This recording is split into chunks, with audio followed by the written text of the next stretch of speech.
Hey guys, HDvee here, and welcome back to a very special video going over Pokemon Sword and Pokemon Shield. So today, 4 different news sources have been able to release their initial thoughts of the first 90 minutes of gameplay for Sword and Shield. Yes, they are very lucky enough to have been able to play the very start of the game, and they've all given their initial thoughts and reactions to the start of the game. So today we're going to be going over 2 of those news sources, and then in tomorrow's video we're going to go over the other 2.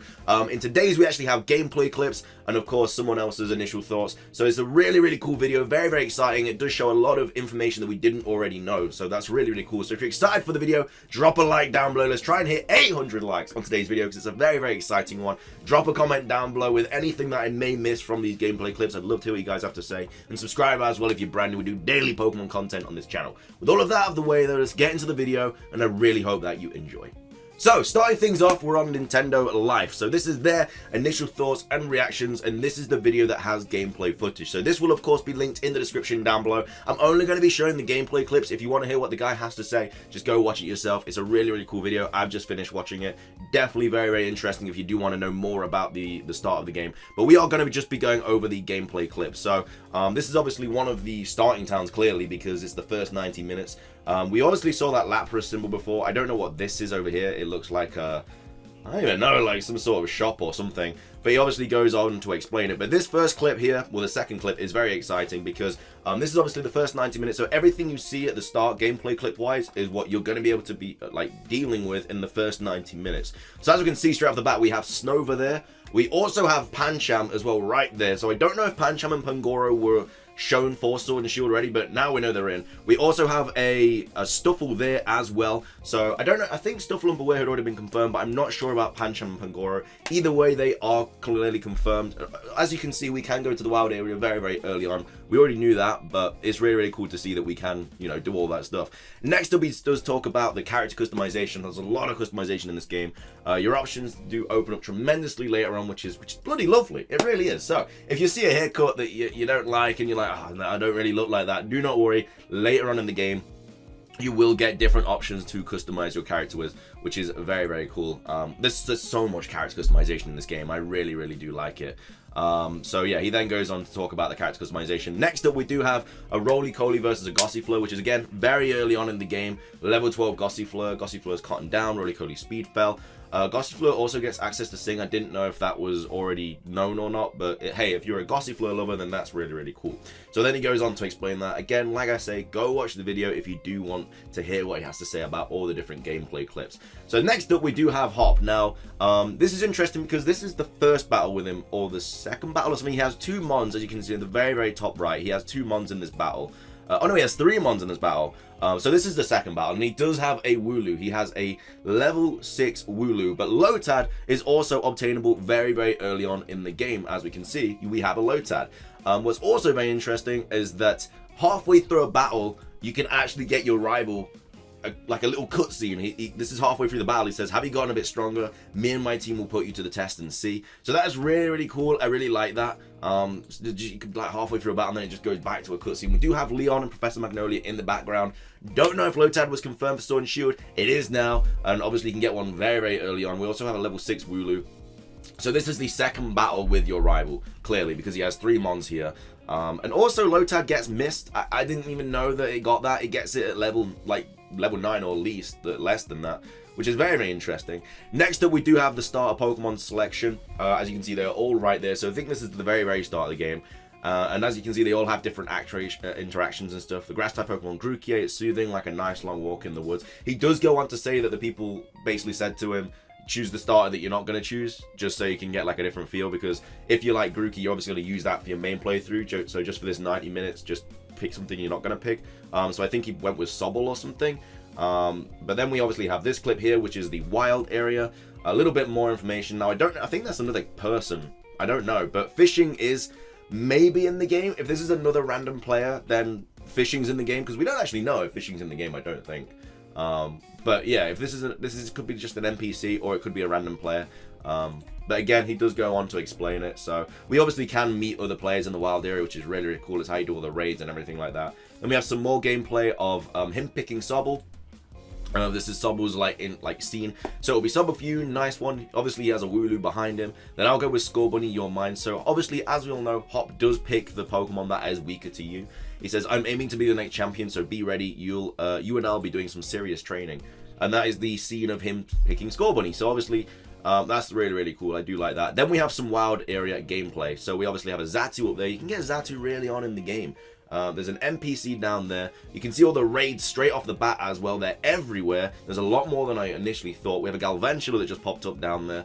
But yeah, raids literally pop up everywhere at the very, very start of the game when you have like really, really bad leveled Pokemon. But there is a reason for that. Because the raid battles start off quite low leveled as well. So I think they are maybe their levels are around the level that you should be when you are at that point. As we can see, he's going up against a Hoothoot right now. And there's a Wooloo, there's a Maractus, and obviously Eevee. This is a really, really cool costume, by the way. I don't know if you saw it. Definitely really, really cool here, though.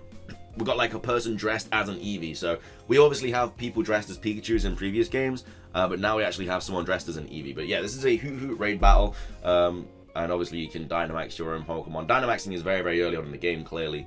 But this Grookey is level 14, so I don't know if these guys know what the starter evolutions look like, because in the first 90 minutes you're going to be able to get your Pokemon to level 16, unless they weren't allowed to or something.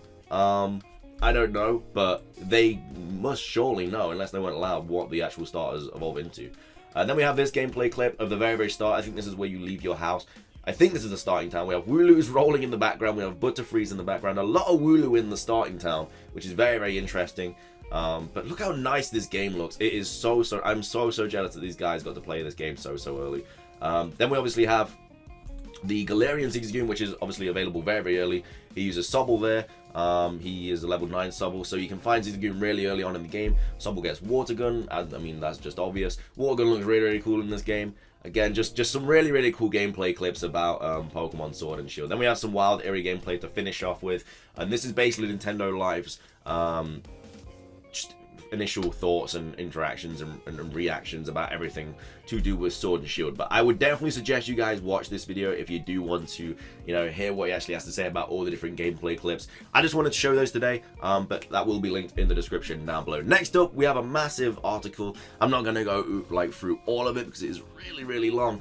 But again, this will be linked in the description down below. This is from The Verge. So it says, it may not appease to die-hard fans, but it's shaping up to be a bold step forward for the series.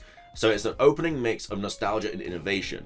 If you've never played a Pokemon game before, you'd be forgiven for thinking the opening 30 minutes or so of the series' latest installment, Sword and Shield, were those of a standard Japanese role-playing game. There's a flashy cutscene that introduces the game's most powerful Pokemon trainer, Leon, alongside a gigantic stadium in the new Galar region. So that's just where he's getting like shown and stuff. Center scale, blah blah blah. I'm not going to go over that. From the opening sequence, you're dropped into a customization screen to create your protagonist, who lives in a stereotypical small town and harbors ambitions to see the world. So, according to this, you can actually create what your character looks like off the very, very start, which is really, really cool. I do like that. There's no professor to meet and no grumpy rival that you face off with from the get-go. As in classic Pokemon games, instead, you're given your star Pokemon from Leon, who just happens to be the older brother of your best friend, Hop. Leon is the role model you'll both be chasing after as yourself to collect gym badges. So that's actually interesting. The professor doesn't give you your star Pokemon, Leon does. You also have a chance run-in with a powerful Pokemon of ancient legend, setting up a fateful meeting far down the line in the narrative. Feels like a prop. So what is this powerful Pokemon? Is it one of the legendaries? Or... in the course of my 90 minutes with the opening sequences of Shield earlier this month on a docked Switch, I was surprised at how often it felt like I was playing not a Pokemon game, but something more like Dragon Quest or Final Fantasy. I think that just shows how big and open the world is. Of course, most people playing Sword and Shield will have played a Pokemon game before, and they'll recognize the ways these games are holding on to tradition and breaking from it. But that hasn't stopped developer Game Freak from experimenting with the standard formula and trying to make the game both accessible to new players and as fresh as possible for the fans. The result is a mix of referential nods to classic Pokemon, the 3 starters for instance, and the quest for gym badges, and pretty surprising new features and approaches to storytelling, like the increased focus on narrative and open new world areas. Game Freak knows it has a die-hard fan base. These are players that will spot every reference, blah blah blah, we all know about that. And there is a lot riding on Sword and Shield. They're the first mainline Pokemon games for the Nintendo Switch, breaking with a 23-year tradition of releasing core titles on portable-only consoles, starting first with Red and Blue on the Game Boy. Yet Game Freak has set out to create a new version, blah blah blah. In my time with Shield's first hour and a half, it's already apparent that these games mark a bold step forward for Pokemon, even if they might not do enough to appease the crowd of fans that just want more of the same with better graphics. After hearing I've been playing the game from the start, I went into my demo a bit worried. Most Pokemon games start off slow and predictable, with the standard tutorials and a lot of time spent wandering around tall grass so you can catch backup Pokemon or train your starter enough to take on the first gym leader. None of that really happened. I did catch some new adorable Pokemon, and I did pick the Weeping Sobble as my start because who would dare choose another? So they clearly know about new Pokemon that we don't know about yet, which is really, really exciting. I spent a lot of my time just exploring the world and really getting to know the various characters and the tone the Game Freak is setting for Sword and Shield.